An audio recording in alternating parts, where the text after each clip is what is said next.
So part two of the podcast, we're going to be talking about our disappointments of E3. This is either stuff that they didn't show enough of, Mass Effect, just conferences in general that sucked, EA, or just things we didn't see, Red Dead, Crackdown release date, anything.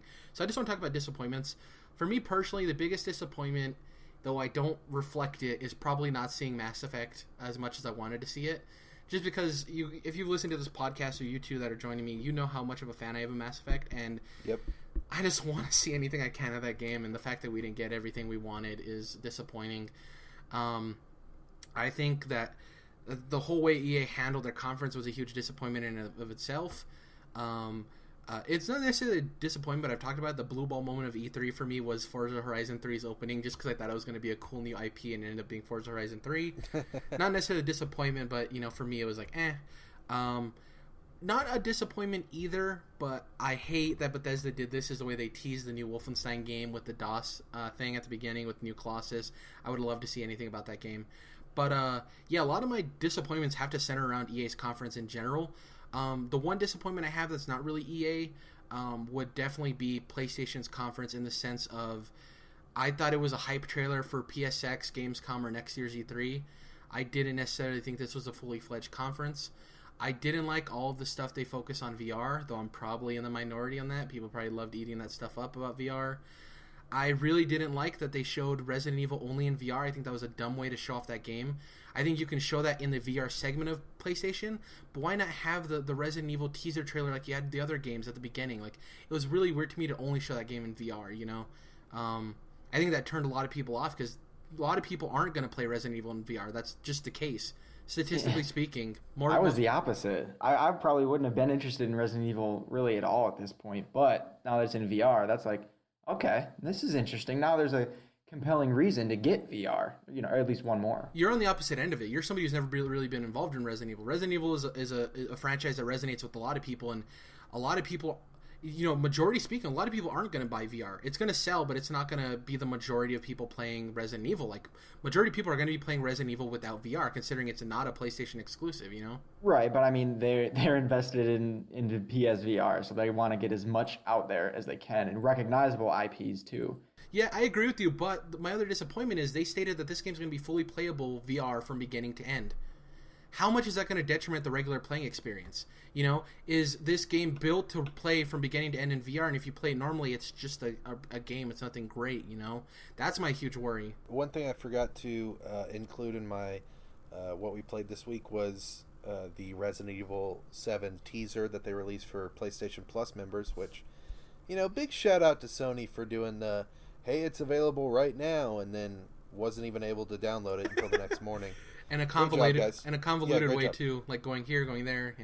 Yeah, it was just stupid. But I played it, finished the whole thing. It's not very long, less than an hour really, and it's so PT, guys. I mean, like, it's crazy how Silent Hills and Resident Evil, especially in the early 2000s, were these big horror franchises for video games, and now they've kind of come and gone just because the popularity has waned, I guess. And now, for Resident Evil's just copying that new Silent Hills that got canceled with the PT demo, and that's basically what it is. If you played PT, it's very similar gameplay. Jared, you were wondering if VR is going to be a detriment to it. I definitely don't think it is. It's a first-person, exploration game, maybe going to be some shooting later on, but they also said that the teaser is not actually part of the game. They just made that separately. So there's that, but I will say from what I got, I definitely didn't feel like, oh, this feels like I should be in VR, but I'm not, so it's not quite there. It's like, no. It just felt like a first-person game that, we've played hundreds of times before, so yeah, I guess I wouldn't say anything to worry about there. I guess my concern isn't necessarily gameplay. It's more of the scope of the game, Like, I mean, the scope of the game was cool. Like I said, you've seen what PT looks like. Yeah. So it's first-person exploration through this creepy-ass house, and you're trying to figure out what happened to this family. I mean, it's really kind of a PT copy at this point. I just want to know if it's like a 6-hour, single-player campaign, or if it's something more substantial. Like, that's what I'm worried about. I don't even know if we're going to shoot. That's the weird part. Yeah. No, Jared, what you're saying is definitely valid. Like, very much so, because if you're not going to play it in VR, then that you don't care about that. But Yeah. that doesn't stop the developer from spending half of their time and budget on the VR version of this game. Yeah. So maybe if they never did any VR for this game, the campaign would be 6 hours longer or better. You know what I mean? Yeah, I think So this game's you're gonna right. look. Yeah, I think this game's gonna look solid in VR. I think it's gonna be a really fun experience, and I think it will be fine out of VR. Like I said, my problem is the scope of the game and like the length of the game and how much of a detriment having it front to back VR is to the overall critical success of this game. So And that's the problem they have because it would be better if they would just make games ground up for VR, right? Then you don't have to worry about, well, the non-VR part's going to suck. It's a VR game, right? Yeah. But when this is first launching, they have to use, you know what I mean? There has to be half and half to get people into the platform to buy this thing for $400, which is, although it's the cheapest one, is still a steep entry price. So it's that tough thing that they have to, straddle that line. And my one issue is look at the games that were made to include Connect support from beginning to end and Move support Yep. from beginning to end. Like there isn't a huge track record for this being good. Batman VR was a big announcement at this E3, and the reason that game's probably going to be good is because it was literally built from the ground up. It is a VR experience. It's Right. not a game that's also a VR experience, Well, the good news for you is if VR fails like miserably, then it'll be just like Move, and then shortly thereafter, developers will stop spending time adding VR support because no one, you know what I mean? Yeah. But it all hinges on if people buy this darn thing, right? Yeah. If enough people do, then maybe we start seeing more and more, and like half of games also have VR versions, and who knows where it could go. Yeah, so off of VR, I think I really want to know what your guys' disappointments were with E3. Like, what were you disappointed to not see? What were you disappointed to see? So I'll echo what you said. I wanted to see more Mass Effect, and it's all about expectations, and managing your expectations. And I expected to see more in a game that should be coming out early next year, supposedly. You know what I mean? It's supposed to be coming out this year. Yeah. Right, exactly. I would have expected a lot more. So this is why it worries me that maybe they're not nearly as far along as we all think, and that's why they didn't show anything. So I'm anticipating and predicting that this is delayed to late 2017. And on top of that, yeah, EA's whole conference in general. I don't need to say it again, but while I would have liked to see more about EA Star Wars games, I also, and again, expectation management, I didn't expect to see anything from them, right?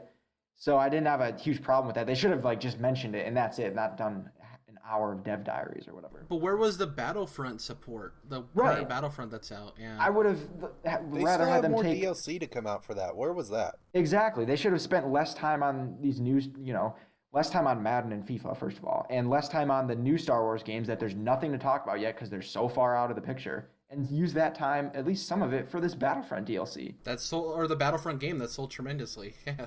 14 million copies last time I checked, and you also just recently in the last couple of weeks admitted That's that you stripped. absolutely amazing. Yeah, and they also just admitted they stripped the single player campaign off of it to make sure it shipped for The Force Awakens. And they didn't even. Did they even mention Battlefront?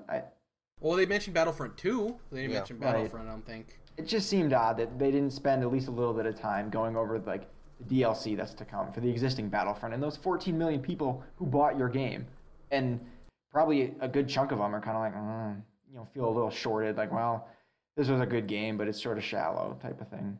Yeah.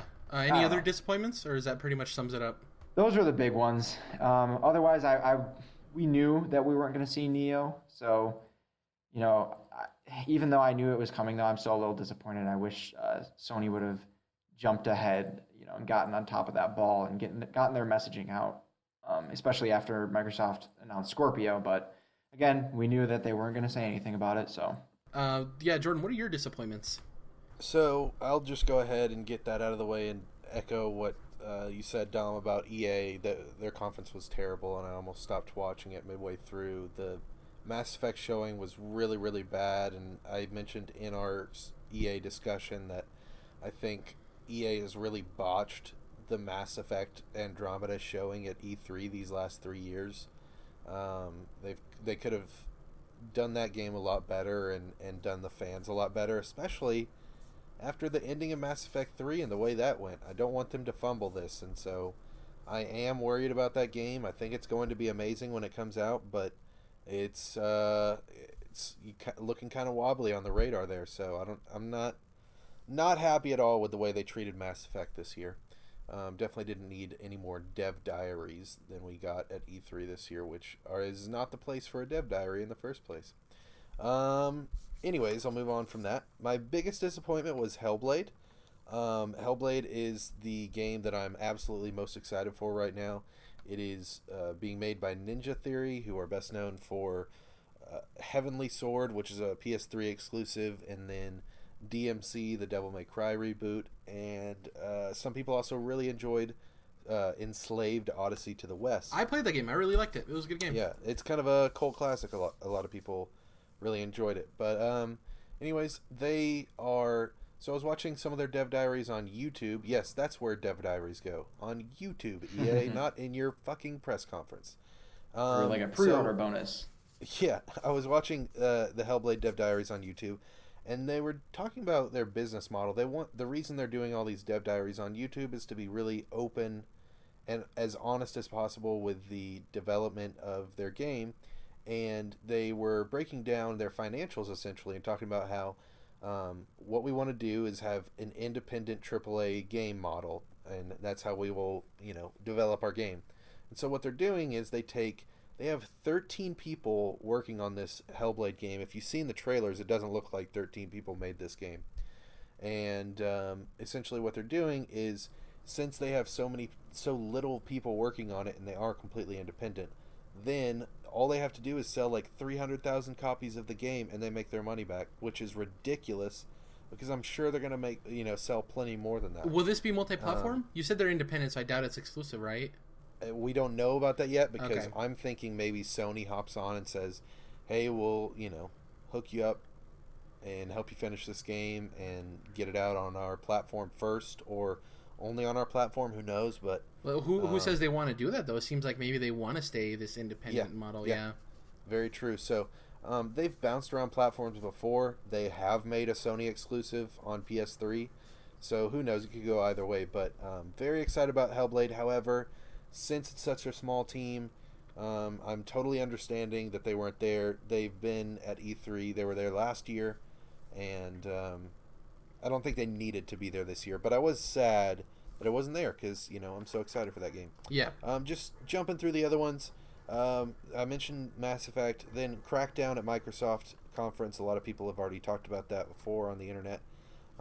But yeah, I think they're screwing that game up. It's getting out of hand. They need to figure out what's going on with that game. Will we ever see that out. game? They'll get it out, but I'm hoping that it doesn't turn into another Fable Legends situation.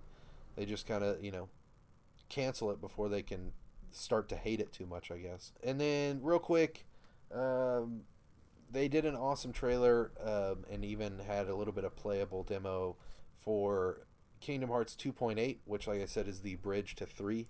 I would have liked to see Kingdom Hearts 3, but I guess Square was just wanted to focus on the shitty Titan battle for Final Fantasy 15 at Xbox, and then The cringy VR thing. the dumbass Prompto VR demo at Sony. So don't know what the hell they were thinking. I'm pretty sure that you guys covered it with Uncovered.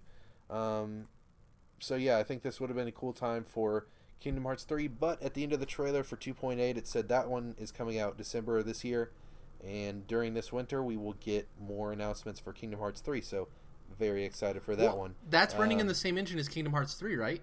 That's what they said, I think. So it's a remaster of Dream Drop Distance, the 3DS game, and then there's this part called 0.2, Birth by Sleep, which is a continuation of Aqua's story from Birth by Sleep. That is the closest thing to Kingdom Hearts 3. Okay. And then there's another one that's just like a CG movie that's related to the mobile game they released. Last couple games I've got here. Where the fuck is Tomb Raider PS4? Rise of the Tomb Raider PS4. If it's not coming out this year, then fucking tell us. Somebody, Sony, Microsoft, I don't give a shit who. Square Enix, the developer Crystal Dynamics. Someone needs to get out and tell us what's going on with this game, because they may not have sold a bunch of copies on Xbox One, but I guarantee you that game's going to do well on PS4. And I know I'm not the only one that didn't fall head over heels for Yeah, Uncharted but do you 4's think gameplay. do you think they're just trying to space it after because they want to sell Uncharted 4? Maybe, but I'm like, dude, I was playing Uncharted 4 just going, when the hell can I get to Tomb Raider? I know that Tomb Raider is going to scratch this itch, way more than Uncharted could, just because it's actual exploration and, RPG upgrading systems and stuff that I like in video games. And, solid gameplay, which is something that I like in video games too. Yeah, I think Rise of Tomb Raider does the gameplay of that kind of genre better than Uncharted, but Uncharted definitely nails the story elements. It's like if you guys remember the prototype games last gen. No one does. Obviously, I'm a huge fan of superhero games, so I wanted something to kind of scratch that itch in between Infamous releases, and yeah, prototype is just like a broke ass poor man's Infamous, and I wouldn't say that is how Uncharted is to Tomb Raider, but for me, it's like Tomb Raider is Infamous, and I'm way more looking for that than like prototype or Uncharted. So yeah. Last but not least, what the fuck, EA? You had this terrible ass conference with one game announcement. You talked the whole time about sports games and just gave us dev diaries for Star Wars and Mass Effect. Where the hell is that Criterion game that you showed us that was like fucking pre-alpha 2 years ago with this random ATV and off-the-road bullshit? Like, get it together, EA. Criterion is a big studio. They've been making racing action games for years now. Their last game was Need for Speed Most Wanted in 2012, and you're telling me, even though part of them splintered off into Ghost to go make the rest of the Need for Speed games now, Criterion should be able to show us something 4 years after their last game came out. They got to be showing us something for this, whatever this game is. We don't have a name. We don't have anything. It's just, Extreme Sports Mayhem by Criterion, whatever it is. So one other thing I do want to point out, I forgot to mention. I also would have liked to see EA say something about Sims 4. Because I don't know that that's an E3 thing so much. Yeah, it might not be the right place, but it's something that Emily is really big into. And when Sims 4 first came out, it was hugely disappointing. It was like going from Battlefront 2, from PS2 gen to the current Battlefront, where it's newer, but so much stripped out. Exactly, and of course it all comes pissed off back. Emily, EA. What the fuck are you doing? Exactly, and it all comes back slowly through DLC drops. If you think that Horse Armor or other games that we're more into have cheap or rather rip off DLC prices, The Sims, they absolutely milk money out of things. You have clothes for your fake people. It's like $10 to get like kitchen items, and you get like a smoothie maker and some different forks and shit. It's like $10, and it just gets worse. Yeah, and there's so many. It's crazy. Is it a mobile game? And it's then nuts. One last thing, I forgot to write it down, but Shadow of Mordor 2. I know that game exists. Don't tell me it doesn't. There's no way that sleeper ass hit wasn't like greenlit immediately after that game went so big and got so much critical acclaim. Like I said, I just bought the Game of the Year. Oh yeah, what the fuck? So this PlayStation E3 sale, I'm like, what are they gonna do? Are they gonna sell, like, it makes sense, like Watch Dogs 2 was big at E3 this year, so they did Watch Dogs on sale. Resident Evil 7 was big at E3 this year, so we had 0 and 1 on sale. But then, yeah, I'm buying Shadow of Mordor Game of the Year edition for a few bucks on this E3 PlayStation sale. Does that mean that they were, originally planning to unveil Shadow of Mordor 2 and it just didn't go through, or what? Yeah, true. Completely understand that. It might have been the case. Maybe they pulled out, but either way, always pull out. I think it's been, by this fall, it will have been 2 years since the release. Definitely time to, update us, at least let us know if that series is continuing, because it's not like they have all these new assets they have to make. They just stole them from Assassin's Creed 2 anyways. Right. So before we head out of disappointments, just some quick bullet points. Enough dev diaries, more gameplay. Also, thank you. Yeah, also I think, even though this is a happy time of year to see all these video games, EA, there's nowhere to go but up from now. Stop bringing people on stage. Stop spending so much time on sports games when it's a large audience, but it's a fraction of your audience at E3. Just please learn. You don't know me yet, but you will. Yeah. So disappointments.